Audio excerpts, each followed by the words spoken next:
কিভাবে বুঝবেন আপনার জীবনে যা ঘটছে তা আল্লাহর পক্ষ থেকে পরীক্ষা নাকি শাস্তি? মানুষের জীবন কষ্ট, দুঃখ, বিপদ এসব হঠাৎ আসে না।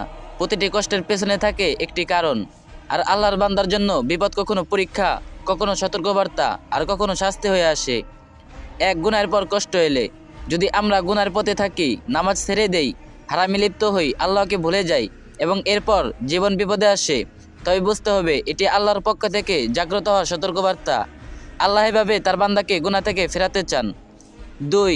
ভালো অবস্থা থেকে বিপদ এলে কখনো আমরা আল্লাহর পথে থাকার চেষ্টা করি, নামাজ, দোয়া, ইবাদত করি, তারপরও যদি কষ্ট আসে তবে সেটি আসলে আল্লাহর পক্ষ থেকে একটি পরীক্ষা।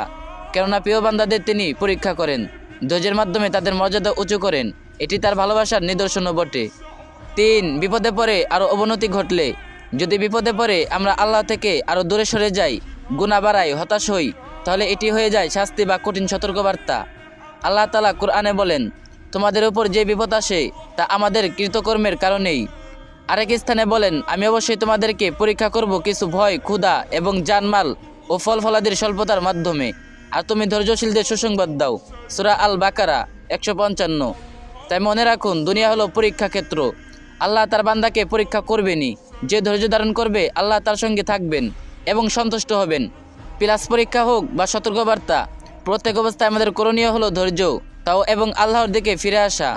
কারণ কষ্টে ধৈর্য ধারণকারীদের জন্যই রয়েছে অনন্ত সুখের সুসংবাদ। এই ভিডিওটি ভালো লাগলে অবশ্যই অনেকজনের সাথে শেয়ার করবেন।